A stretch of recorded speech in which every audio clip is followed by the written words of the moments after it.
A'udzu billahi minasyaitonir rajim. Bismillahirrahmanirrahim.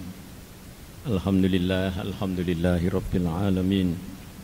Alhamdulillahilladzi hadana li hadza wa ma kunna linahtadiya laula an hadana Allah. Asyhadu an la ilaha illallah wa asyhadu anna Muhammadar Rasulullah. Allahumma salli wa sallim wa barik ala Muhammadin wa ala alihi wa sahbihi ajma'in. Allahumma anfa'na bima 'allamtana wa 'allimna ma yanfa'una. Amin ya rabbal alamin. Assalamualaikum warahmatullahi wabarakatuh. Alhamdulillah, kita bersyukur kepada Allah Subhanahu wa taala atas nikmat apapun, terutama nikmat yang terbaik, hidup di dalam iman dan Islam.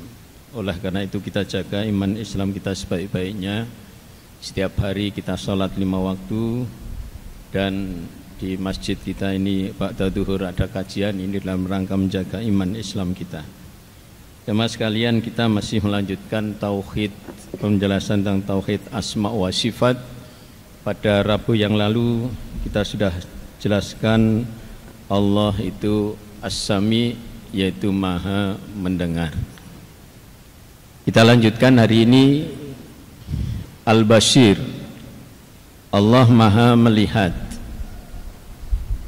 Di dalam Al-Quran di As-Surah ayat 11 Allah menyatakan, A'udzubillahi minasyaitonirrajim, laisa kamitslihi syai'un wa huwas samiul basir. Tidak ada sesuatu yang serupa dengan dia Allah.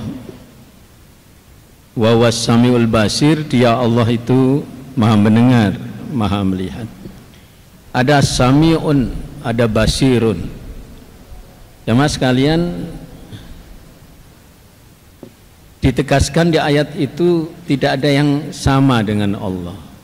Artinya ya memang satu Allah, tidak ada yang menyamai. Kalau di dalam surah Al-Ikhlas di ayat terakhir, walam yakul lahu kufuwan ahad, walam yakul lahu, dan tidak ada bagi dia kufuwan, tandingan yang sesama, satu pun enggak ada itu. Maka menafsiri sami'un, maha mendengar, dan basirun, maha melihat, kita tafsirnya harus hati-hati, karena diingatkan ya dalam satu makalah atau hadis ya.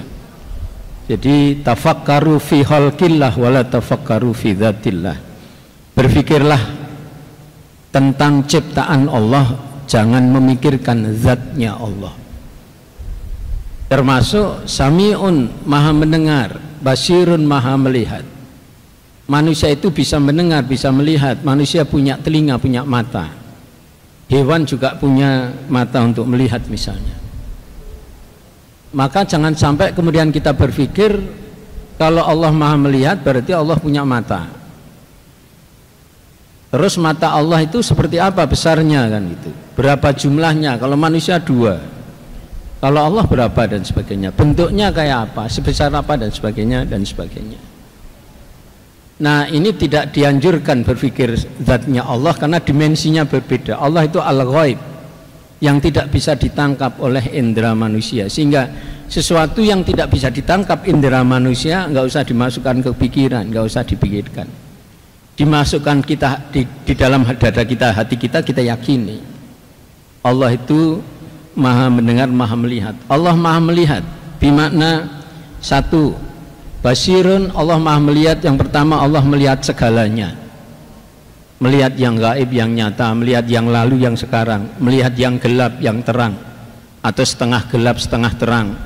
Semua tidak lepas dari penglihatan Allah. Kemudian makna yang kedua, al-basir, adalah kita meyakini hanya satu Allah, sang pencipta mata kita sebagai media melihat, sebagai alat melihat mata kita, dan Allah yang menciptakan. Hanya Allah yang menciptakan. Strukturnya, fungsinya, kemampuan mata melihat itu kemampuan dari Allah, sehingga kita bisa menikmati indahnya dunia itu. Kemudian yang ketiga, basirum, bermakna semua ilmu yang terkait dengan alat melihat dengan mata itu ilmunya Allah. Ya. Jadi dokter spesialis mata itu belajar tentang struktur mata, penyakit mata. Kalau ada penyakit ini bagaimana obatnya dan sebagainya. Itu ilmu-ilmu yang terkait dengan mata. Semua itu ilmunya Allah. Jadi mempelajari tentang mata, mempelajari ayat-ayat Allah.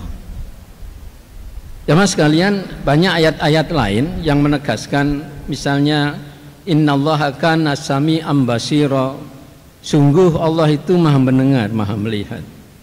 Ya. Wallahu bima ta'maluna basir, dan Allah itu melihat apa yang kamu kerjakan. Maka dari ayat ini misalnya, Allah melihat apa yang kamu kerjakan, ini hikmah kita mengimani Allah itu Al-Basir. Kita meyakini bahwa Allah selalu melihat kita di mana saja, kapan saja, dalam keadaan apa saja, terang atau gelap. Tidak ada tempat secuil pun yang tersembunyi dari penglihatan Allah. Maka hikmahnya kita harus selalu berhati-hati di dalam berbuat, karena Allah selalu melihat kita. Tentu kita ingin perbuatan-perbuatan yang baik sehingga Allah memandang kita menjadi baik, dan pada akhirnya kita mendapatkan pahala, diridhoi, dan akhirnya di akhir kita dimasukkan ke surga. Jamaah sekalian, ada ayat yang juga ini perlu kita perhatikan, memperkuat ayat yang tadi, ya. Inna rabbaka yabsutur rizqa liman yasha'u wa yaqdir. Sesungguhnya Allah itu melapangkan rezeki bagi siapa yang Dia kehendaki, ya. Dan membatasi, membuat ukuran rezeki bagi yang Dia kehendaki. Innahu kana bi ibadihi khabiran basira.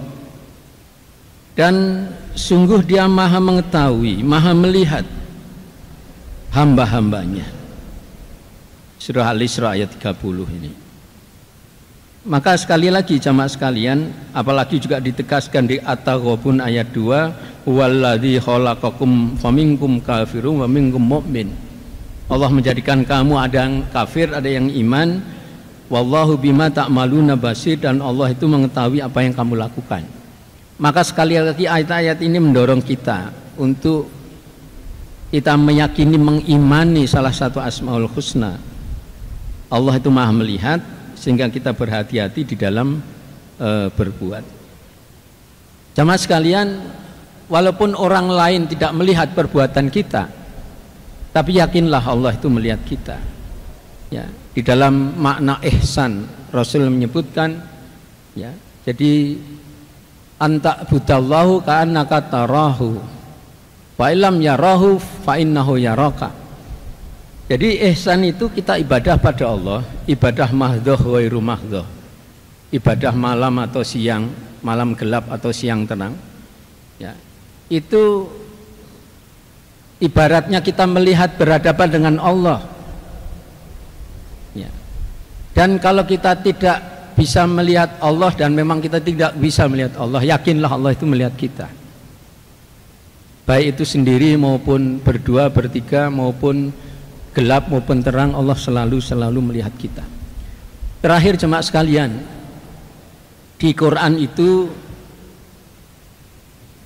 urutan antara pendengaran dan penglihatan itu banyak ayat mengurutkan pendengaran dulu. Misalnya di An-Nahl 78 itu, ya.